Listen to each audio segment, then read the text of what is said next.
are raging in Iran, but there are no clear leaders. Demonstrators are united by shared grievances even though they are not apparently organized. They have taken to the streets spurred by mounting frustration over economic hardships, political repression and authoritarian restrictions.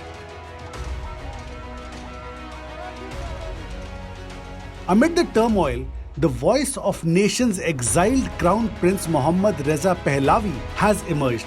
Pahlavi called on people to protest at 8 p.m. local time on Thursday and Friday. On Thursday, the call was heeded and protests escalated.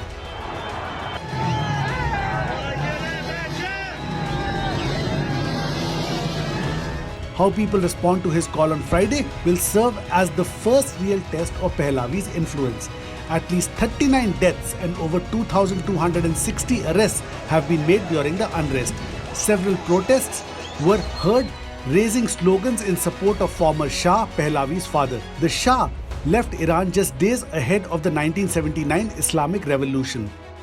The raising of pro-Shah slogans once carried severe consequences. However, today they reflect the scale of public angst over Iran's struggling economy and political repression. Do these slogans in some way mean support for Shah's son Pahlavi? That's a pertinent question. However, it has no straight answers. Much will depend on whether the protests are able to reshape or rewrite Iran's political landscape. Pahlavi has said that he would decide his next steps after gauging the response to his call for action. Protests are growing across the cities and are set to mount more pressure on Iran's government and its supreme leader Ayatollah Ali Khamenei. The protests are apparently bigger than the 2022 Mahsa Amini demonstrations, but for unknown reasons, the response of authorities has been restrained. There has been internet shutdown, but deployment of security forces is still far less than it was in 2022. Even though the protests were not coordinated earlier, after Pahlavi's call, things might change. The Crown Prince's call will show how much sway messages from outside the country hold over the demonstrators. Last week, US President Trump cautioned that there would be repercussions if the government used deadly force against peaceful demonstrators. In the past, protests fizzled out as there was no clear alternative leader. Some leaders were arrested or exiled, which killed movements. The voices of these leaders were muffled. Without coordination, public anger faded even though many people were distressed.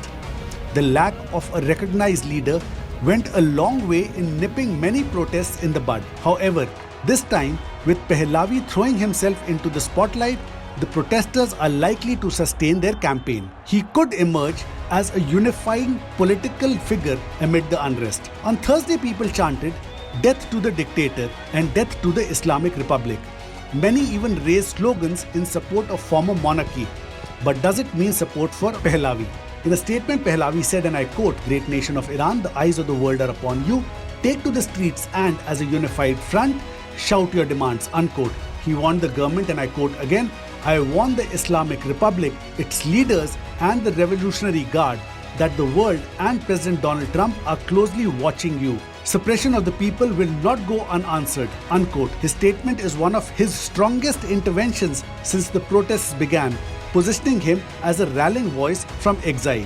As the protests enter the 13th day, Iranians are determined to make their voice heard, and the world is all ears. How far Pahlavi's message resonates and the way authorities react is set to shape the future of Iranian politics.